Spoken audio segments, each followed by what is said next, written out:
Hello students, GPM school online channel में आपका स्वागत है। मैं हूं सूरज शर्मा। तो आज हम नेक्स्ट लेक्चर हमारा एक्सरसाइज 3.2 चल रही थी हमारी, जिसके हम लास्ट लेक्चर में 4 क्वेश्चन किए थे। आज क्वेश्चन नंबर 5 से हम स्टार्ट करने जा रहे हैं। इसके बाद नेक्स्ट एक्सरसाइज को भी स्टार्ट करेंगे अपन। तो उससे पहले इसका स्क्रीनशॉट ले लिया।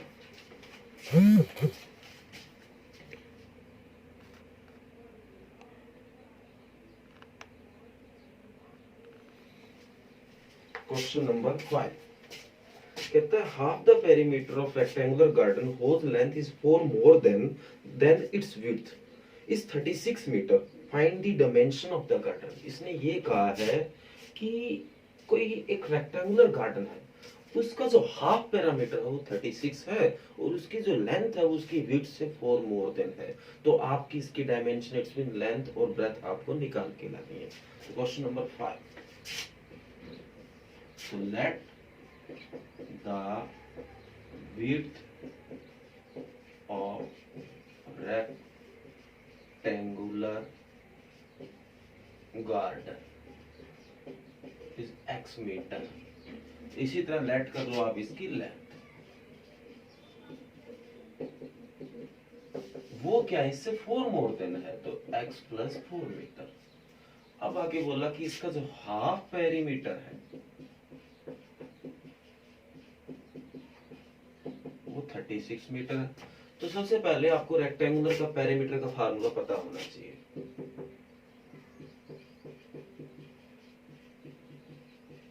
नॉर्मल सी बात है, 2 इंटू लेंथ प्लस ब्रेथ। अब ये तो पेरीमीटर है, यहाँ बात चल रही है हाफ, आधा। तो आधा आपको सभी को करना आता है, ये 2 से डिवाइड करेंगे तो ये आपका हाफ पेरीमीटर बन जाएगा। तो सीधी सी बात है, लेंथ प्लस ब्रेथ है वो हाफ पेरीमीटर होता है। तो लेंथ प्लस ब्रेथ जो विड्थ है वो हमारा 36 है। तो लेंथ हमारी x प्लस 4 और ब्रेथ हमारी x इज इक्वल टू 36। तो x और x 2x हो गया, प्लस का 4 इधर आके माइनस का 4, तो 2x इज इक्वल टू 32। तो x is equal to 32/2 is 16। तो x की वैल्यू हमारी कितनी आ गई, 16। तो विड्थ जो हमारी हमने इसको x माना था वो 16 आ गई और जो लेंथ है वो 16 प्लस 4 20 आ गई। तो अब आपको ये चीज यहाँ लिखनी है। कई बच्चे यही लिख देते हैं 16 और 20, वो गलत तरीका है, उससे हाफ मार्क्स आपका कट भी सकता है। तो इसलिए ध्यान से आपको क्या करना है, यहाँ नीचे लिखना है ये चीज। लेट काट दोगे, हेंस कर दोगे, हेंस मतलब इस प्रकार। तो इस प्रकार जो विड्थ है वो यहाँ 16 आ जाएगी और जो इसकी लेंथ है वो 16 प्लस 4 20 आ जाएगी। तो ये आपका क्वेश्चन नंबर 5 है। इसके बाद क्वेश्चन नंबर 6 कहता है given the linear equation 2x + 3y - 8 = 0, write another linear equation in two variables such that the geometrical representation of pair so formed is intersecting lines, parallel lines and coincident lines।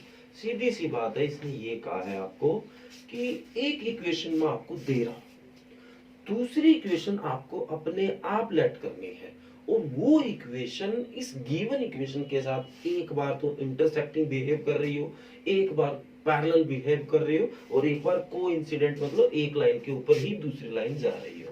तो इस तरह के topic को हमें कैसे करना है ये ध्यान से देखिए। सिंपल क्वेश्चन है, वैसे इतना मुश्किल नहीं है।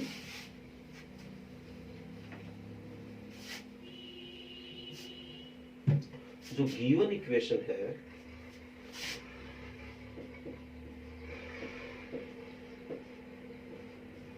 वो है 2x + 3y - 8 = इक्वेशन नंबर 4। अपन लेट कर लेते हैं। Let a another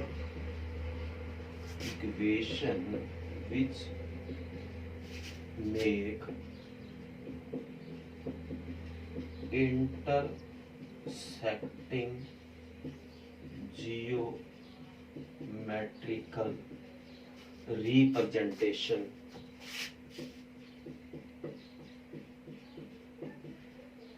tension represent S T I representation with equation first. तो अभी आपको पता होगा कि इंटरसेक्टिंग में क्या होता है कि a1 by a2 is not equal to b1 by b2 is not equal to c1 by c2। हमें कुछ ऐसा बनाना है जिसे तीनों इक्वल है, कुछ भी लेट कर लो आप, जैसे कि 3x plus 5y plus 15 is equal to 0।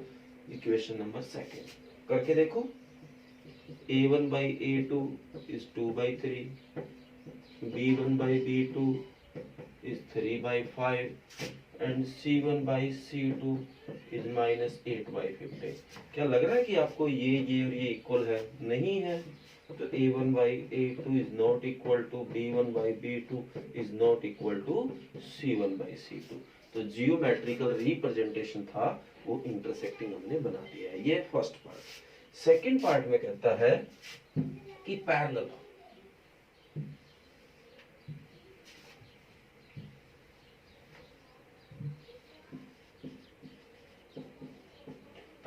Parallel में क्या होता है, a1 by a2 and b1 by b2 वो इक्वल होते हैं, थर्ड इक्वल नहीं होता। लास्ट लेक्चर में मैंने आपको बताया था। तो अब कैसी इक्वेशन ले ताकि जिससे अपने आप सेट हो जाए? सिंपल सी बात है, इनके डबल ले लो। दो इक्वल करने, इनके डबल ले लो। तो ये 4x ले लिया, ये 6y ले लिया। ये नहीं लेना डबल, क्योंकि ये डबल ले लो तो इक्वल आ जाएगा। तो हमें पहले दो इक्वल, ये 15 का 15 पड़ा रहने तो वही पुराना। तो ये 2/4 कट होके 1/2, ये 3/6, ये भी 1/2 और ये -8/15 हुए। तो इसमें पहले दो इक्वल आ रहे हैं, equal to b1 by b2 is not equal to c1 by c2। तो ये हमारा सेकंड पार्ट हो गया। और थर्ड पार्ट कहता है कोइंसिडेंट, उसमें तीनों इक्वल आने हैं। तो आपको पता है इसको इससे डबल ले लो, -16, जिससे तीनों इक्वल आ जाए। नेक्स्ट नंबर 7 कहता है draw the graph of equation x minus y plus 1 is equal to 0 and 3x plus 2y minus 12 is equal to 0। दो इक्वेशन दे रखी है और आपको ग्राफ बनाना था। ये तो हम पहले भी कर चुके हैं काम। कहता है determine the coordinate of the vertical of triangle formed by these line and x axis set the triangular region. कहता है कि आपको हम जो दो लाइन दे रहे हैं उनसे आप तो लाइन तो बनाओगे उनको, तो एक x एक्सिस को यूज करके एक ट्रायंगल बन रही होगी। तो आपको उसको शेडेड भी करना और उसके कोऑर्डिनेट निकालने हैं। कुछ बच्चों को समझ नहीं आया कि सर आप ये क्या बता रहे हो, हमें तो नहीं समझ आया। तो इसने ये कहा बेटा, ये आपका कार्टेशियन प्लेन होता है, दो लाइन बनाओगे तो एक लाइन आपकी ऐसे जाएगी, एक लाइन ऐसे जाएगी। लाइन तो बनाओगे। अब देखो ये लाइन और ये लाइन जो एक्स एक्सिस है, ये तीनों मिलके एक ट्रायंगल बना रही है। दिखाई दे गया? उसको शेड करना है और उसका नाम दे दो ABC और उसके पॉइंट निकाल लो, ये कितना है, ये कितना है, ये कितना है। इस हिसाब से आपको क्वेश्चन नंबर 7 करना है, जो कि अपने आप करना है। आगे हम बढ़ते हैं नेक्स्ट एक्सरसाइज 3.3। हमारा मेथड आगे substitution method, most important method. बहुत बार पेपर में इसका क्वेश्चन बना है। Substitution method, elimination method and cross multiply method, ये तीन तरह के मेथड है जो कि आज हम करने वाले हैं। तो इसका जो पहला क्वेश्चन आज करने का मन है तो ये इसका स्क्रीनशॉट ले लो आप।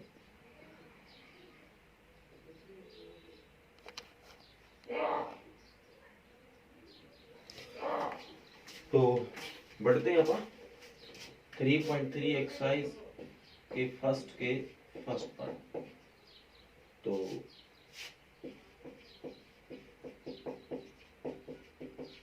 सब्स्टिट्यूशन मेथड, पहला क्वेश्चन है x plus Y is equal to 40। First equation है, सेकंड इक्वेशन है ये। एक बार अगर आपने इस पहले सम को ध्यान से देख लिया तो आपको कोई दिक्कत नहीं आएगी, 100% श्योरिटी से कहता हूं।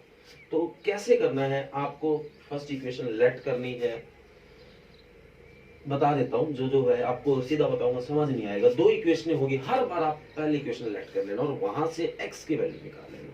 तो let equation first x plus Y is equal to 40। यहां से आपको x की वैल्यू निकालनी है। तो x की वैल्यू आ गई 14 माइनस 1। इसको इक्वेशन नंबर 3 नाम दे दो, क्योंकि 1 और 2 तो पहले ही है, इसका नाम 3 दे दिया। ये 3 इक्वेशन कहां से बनी? इक्वेशन नंबर 1 से। तो ये जो x की वैल्यू है आपको इक्वेशन नंबर 2 में पुट करनी है। 1 से ली हुई वैल्यू 2 में पुट करनी है। अगर 1 में कर दो ये गलत हो जाएगा। तो the value of x put in 2, तो 2 ये रही, तो x की जगह क्या रखना है 14 minus y is equal to 4। तो प्लस का 14 इधर आके किसका हो जाएगा माइनस का, माइनस y और माइनस y माइनस 2y और 4 माइनस 14, तो माइनस 2y और ये माइनस का 10 आ गया, माइनस से माइनस कट, तो y is equal to 10/2 cut होके कितना आ गया 5। ये लो आपकी y की वैल्यू निकल आए। ये y की वैल्यू जहां जी करे वहां रखो, इक्वेशन नंबर 1 में रखो, 2 में रखो, 3 में रखो, सबसे आसान 3 होती है। तो the value of y put in equation 3, equation 3 है x बराबर 14 माइनस y और y की वैल्यू है 5, तो x इज इक्वल टू क्या आंसर आ गया 9। तो ये देखो कोई मुश्किल क्वेश्चन नहीं था। आपको पहला क्वेश्चन आपने देखा तो हो सकता है आपको लगे कि सर समझ नहीं आया, बाकी इसके बाद 3-4 पार्ट करेंगे आपको ये चीज अच्छे से समझ आ जाएगी। दोबारा देखिए, आपको 2 इक्वेशन दे रखी है, आपने फर्स्ट इक्वेशन लेट की, जरूरी नहीं है कि फर्स्ट इक्वेशन लेट करना, पर एक जगह से स्टार्ट कर लो ताकि आपको कोई दिक्कत ना हो। तो इक्वेशन नंबर आपने फर्स्ट ली, तो यहाँ फर्स्ट लेने के बाद यहाँ से आप x की वैल्यू निकाल लो, तो x की वैल्यू आपने यहाँ से निकाल ली, वो x की वैल्यू आप इक्वेशन नंबर 2 में रखोगे। इक्वेशन नंबर 2 में जैसे ही रखोगे वो x की वैल्यू आपकी y की वैल्यू निकल आएगी, और वो y की वैल्यू आप इक्वेशन नंबर 1, 2, 3 जहां जी करे वहां रखो, आप x निकाल लोगे। तो ये पहला ही पार्ट हो सकता है आपको पूरा समझ भी ना आए, इसलिए मैं एक आधा क्वेश्चन और ट्राई करता हूँ।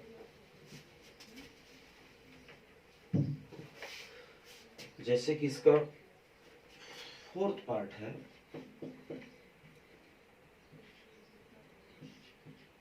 .2x, .3y and 1.3।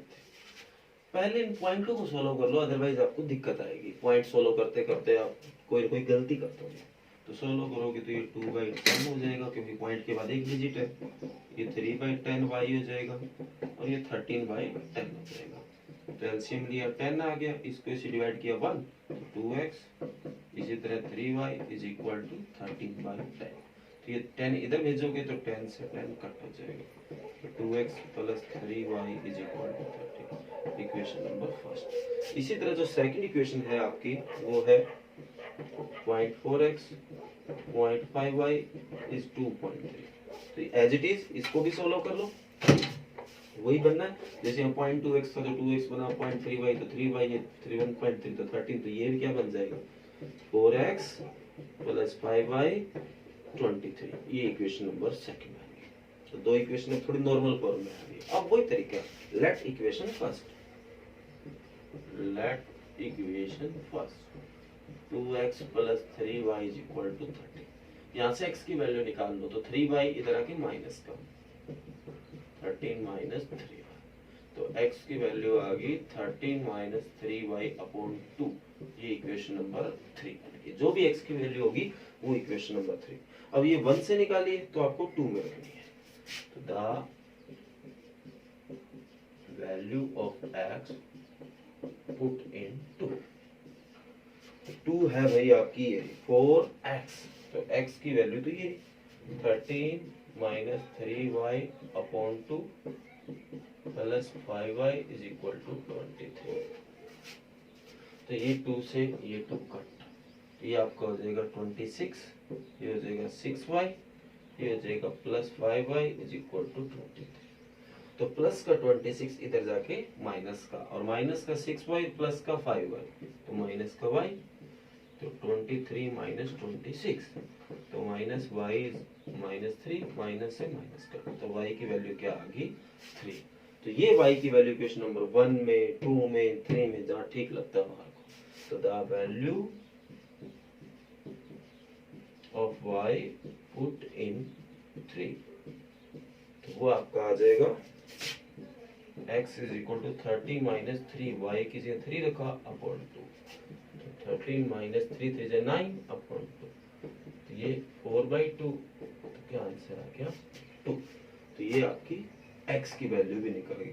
As it is वही प्रोसेस है जो पिछले पार्ट में यूज किया, क्वेश्चन में कोई बदलाव नहीं आया, एज इट इज वैसे वैसे वर्क करते गए। तो एक इसका जो सेकंड पार्ट है उसकी दूसरी इक्वेशन देखोगे आपको थोड़ी अजीब सी लगेगी, सर यहाँ कैसे पुट करें। तो पहले सेकंड इक्वेशन का एलसीएम ले लो आप, जैसे यहाँ मैंने किया है, एलसीएम लेके उसको सोल्व कर लो और फिर करोगे, आपको कोई दिक्कत नहीं आएगी।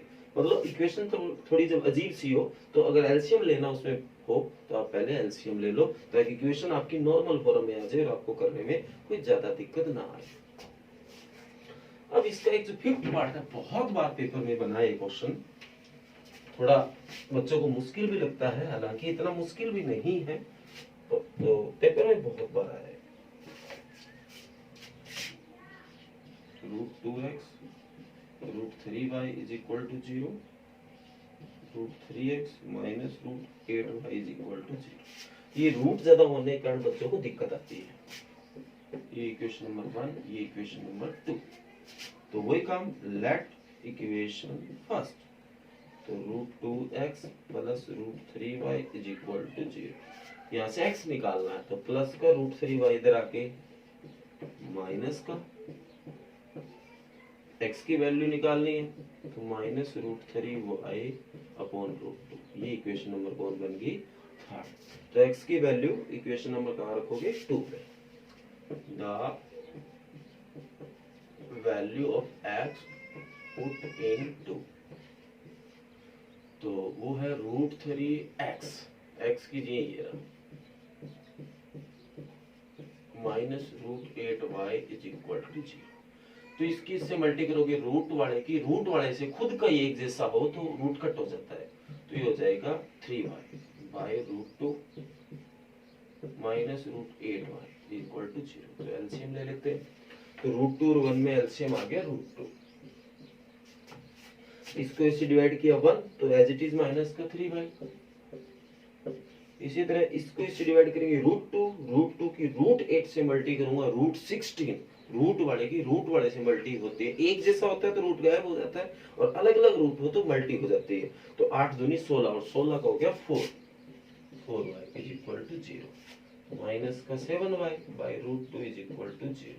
तो ये जाके इसके मल्टी में 0 इंटू √2 तो minus 7y is equal to 0, ये जाके डिवाइड 0 बाई माइनस 7, क्या आंसर आ गया 0। तो y की वैल्यू क्या निकल गई 0।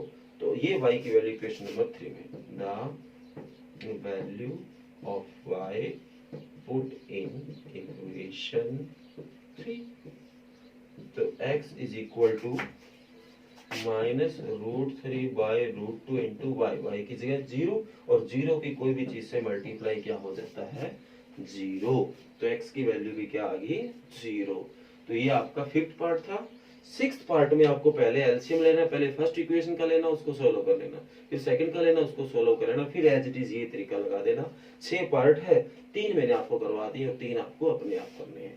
तो ये आज का आपका होमवर्क का फर्स्ट क्वेश्चन कंप्लीट करके लाना है। और अगर आपको कोई भी क्वेश्चन में प्रॉब्लम आती है तो जहां आप वीडियो देखते हो इसके नीचे नीचे यही लास्ट में आप जाओगे, कमेंट होता है, वहां अपनी प्रॉब्लम आप कमेंट कर सकते हो, सर एक्सरसाइज 3.3 का फर्स्ट का फोर्थ पार्ट नहीं हुआ, फर्स्ट का फिफ्थ पार्ट नहीं हुआ। तो इस तरह की अगर आपकी कोई प्रॉब्लम आती है तो नेक्स्ट लेक्चर में उस पहले प्रॉब्लम को सोल्व कर दिया जाएगा।